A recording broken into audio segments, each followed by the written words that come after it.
Welcome to Science in 5, WHO's Conversations on Science. I'm Gabby Stern. We're continuing our conversation about vaccines. WHO's chief scientist, Dr. Soumya Swaminathan, is here to talk to us about variants and how vaccines work with them. Welcome, Soumya. Hello, Gabby. So our first question is as follows. As new variants emerge, and as we learn more about how much protection the current batch of vaccines provide against them, people are wondering if they should wait till a more efficacious vaccine is available, or should they go ahead and get vaccinated now? The good thing is there are lots of vaccines in development, but currently there are only a few that have completed clinical trials and that have had regulatory approval for use in countries.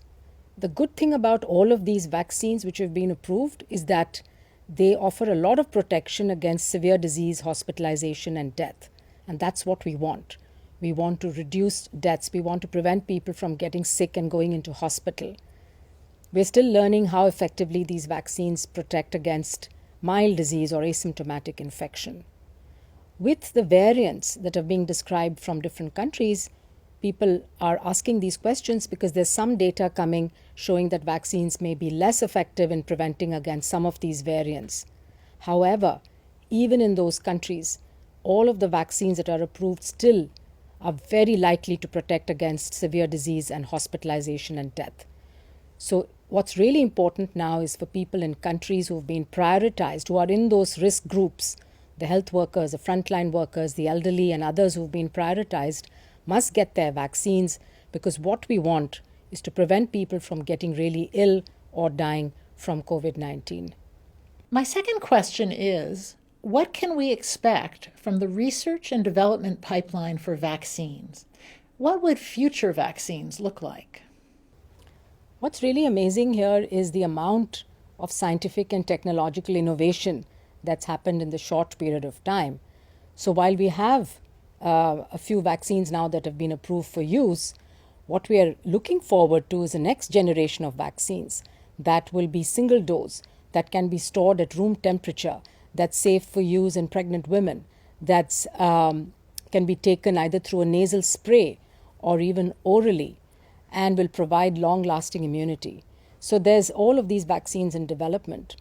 With the news about the variants and the fact that some mutations in these variants seem to prevent the antibody binding to the virus as compared to the wild-type virus, what's also happening now is that vaccine manufacturers and developers are working on the next generation of vaccines using the same platform, but incorporating the new antigen, the new protein, which has the mutations of interest that have been incorporated, so that the antibodies are now developed to this new form of the spike protein. WHO is working with regulators around the world, first of all, to try and determine when a vaccine change will be needed, and secondly, what clinical and immunological data the developers will need to provide in order for vaccines to be certified for wide use. In some cities, serological studies have revealed that about half of the population has antibodies.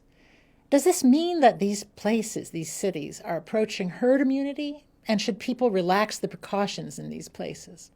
So WHO has been keeping track of these seroepidemiological studies, and at last count, there were almost 500. And if you take them all together, less than 10% of the world's population actually has antibodies to this virus.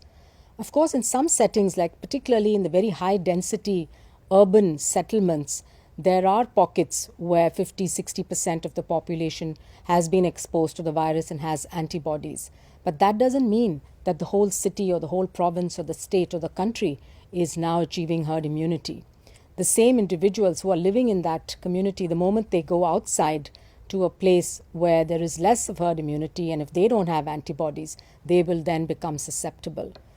The only way of achieving herd immunity at that scale is through vaccination. And that's what we're focusing on now through COVAX, to get vaccines out to all countries, to vaccinate populations as soon as possible.